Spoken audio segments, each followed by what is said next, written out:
آگے ارشاد فرمایا وَإِذْ أَخَذْنَا مِيثَاقَكُمْ، اور یاد کرو جب ہم نے تم سے پختہ عہد لیا، لا تسفکون دماءکم، کہ اپنوں کا خون نہ کرنا، ولا تخرجون انفسکم من دیارکم، اور اپنوں کو اپنی بستیوں سے نہ نکالنا، ثم پھر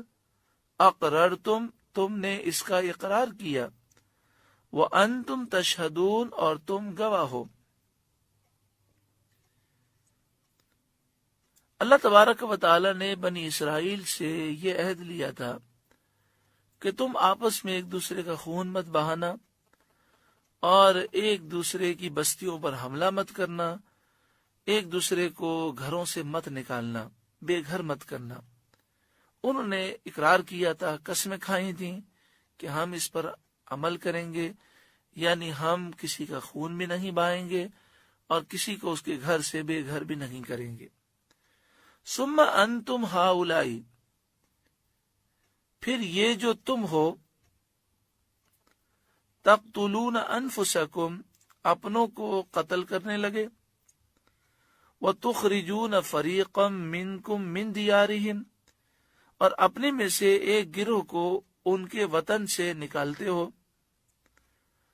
تظاہرون علیہم بالاسم والعدوان، ان پر مدد دیتے ہو ان کے مخالف کو گناہ اور زیادتی میں، بالاسم، اسم مانے گناہ، عدوان مانے زیادتی، ظلم۔ یہاں پر واقعہ یہ تھا کہ مدینہ منورہ میں دو قبیلے تھے، اوس اور خزرج۔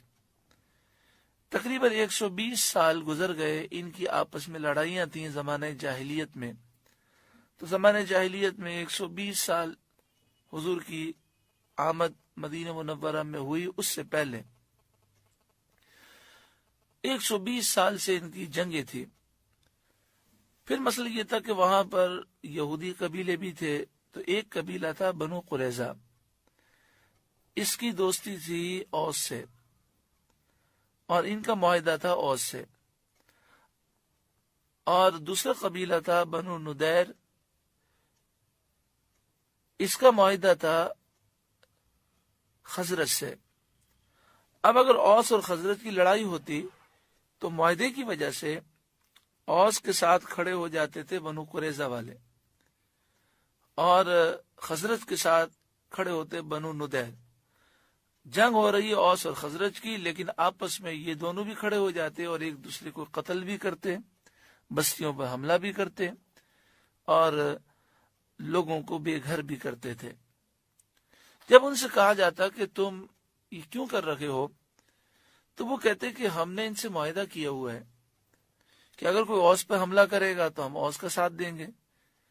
بنو ندیر کہتے کہ ہم نے خزرج سے معاہدہ کیا ہے کہ کوئی خزرج پہ حملہ کرے گا تو ہم اس کا ساتھ دیں گے۔ تو فرمایا تظاہرون علیہم بالاسم والعدوان، گناہ کا معاہدہ تو نہیں ہو سکتا، تم